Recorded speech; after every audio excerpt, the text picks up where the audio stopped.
si ces rapports entre l'homme et la femme, la famille, ces rapports avec la société, pour qu'il puisse être un être équilibré.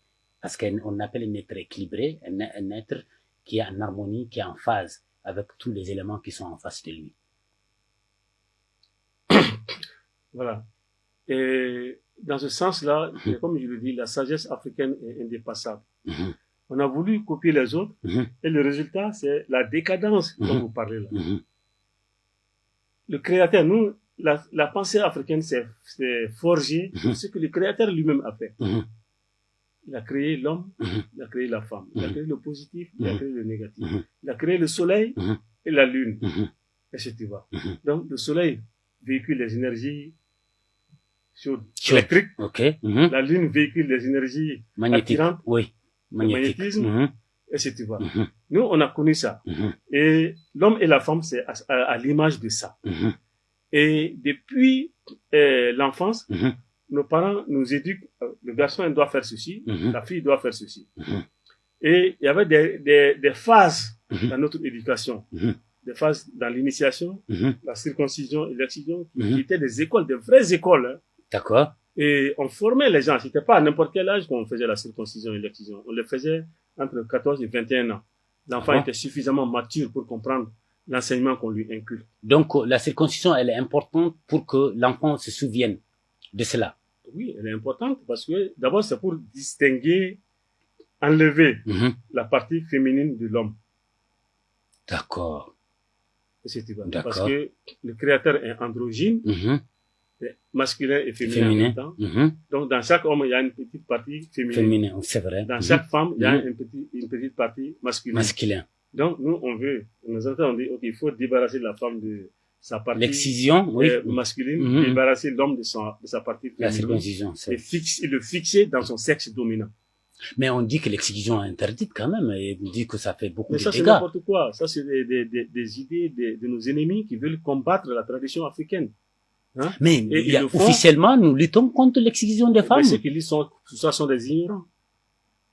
Mais des fonds sont financés pour cela, mais c'est bien vous dites qu'ils sont des ignorants. C'est les ennemis qui financent, qui donnent de l'argent pour combattre la tradition africaine. Et pour ça, ils utilisent des idiots africains qui vont passer à la télé, dire que l'excision, ça empêche la femme de procréer, des bêtises de ce genre-là. Si ça empêchait la femme, est-ce que toi, tu allais naître? C'est vrai. Hein? C'est une pratique qui est chez nous depuis des milliers d'années. Mais c'est quoi l'utilité de l'excision, sans sortir un peu dans le sujet? Il faut même pas dire excision, parce que quand tu dis excision, tu tombes dans leur piège. D'accord. On appelle Negahorasigi. Ok. C'était une étape de formation de la femme. Pour que la femme soit capable d'assumer sa féminité. D'accord. De s'occuper de son homme.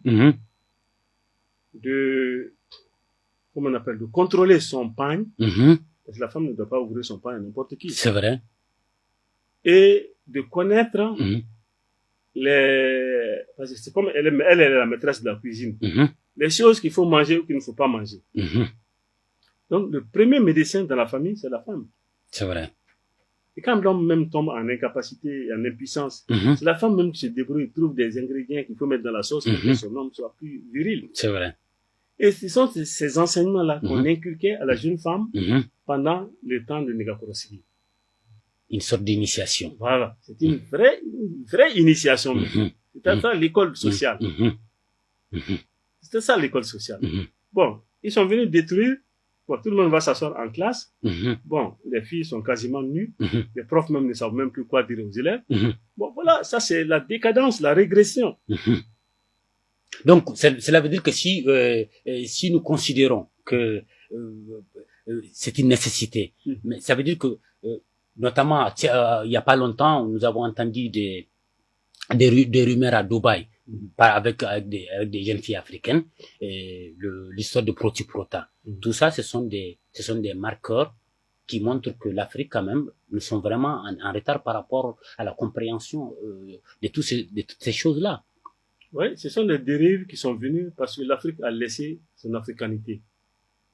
Tu ne peux pas imaginer dans l'Afrique traditionnelle, nos femmes vont aller pour que d'autres peuples aillent chier dans leur bouche. Non, c'est grave. Tu ne peux pas imaginer ça. Hein? Donc, en adoptant la culture des autres, la culture du désert, la culture de la neige, la culture qui n'est pas africaine, ben, nous devenons susceptibles à toutes sortes de manipulations, toutes sortes de dérives comportementales. Et ce n'est pas, c'est facile à comprendre.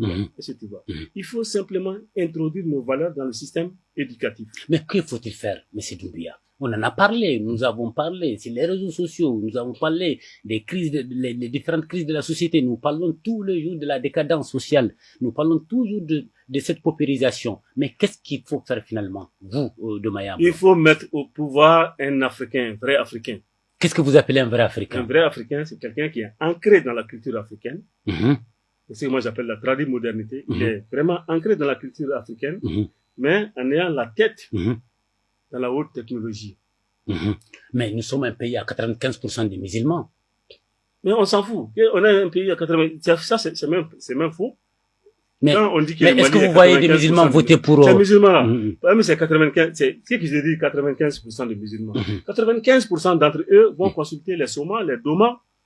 Et quand il y a des problèmes, tout le monde va consulter. C'est vrai. Cite-moi un seul président, ministre africain qui va pas voir un soma. C'est vrai. Il n'y en a pas. Même les imams, ils vont voir. Mais c'est quoi cette façon de ne pas s'assumer? Ouais. Comment un peuple peut être comme ça, complexé à ce niveau, qui est incapable de s'assumer, jusqu'au niveau de la présidence? C'est honteux. L'Africain doit s'assumer. Moi, je n'ai pas honte de le dire. Je n'ai jamais été musulman ni chrétien de toute ma vie et je ne le serai jamais. Oui, je suis d'accord avec vous. Il faut être c'est qu'on est. C'est comme ça qu'on va respecter l'Afrique. D'accord. Quand on est en train de courir derrière eux, voilà, ils vont aller chier dans la bouche de nos femmes à Dubaï. C'est normal. Et c'est normal. Mais vous pensez que nous allons nous en sortir en si peu de temps? On va s'en sortir. C'est lent, on va s'en sortir. Je vous ai dit que cette domination, ça dure depuis presque 3000 ans.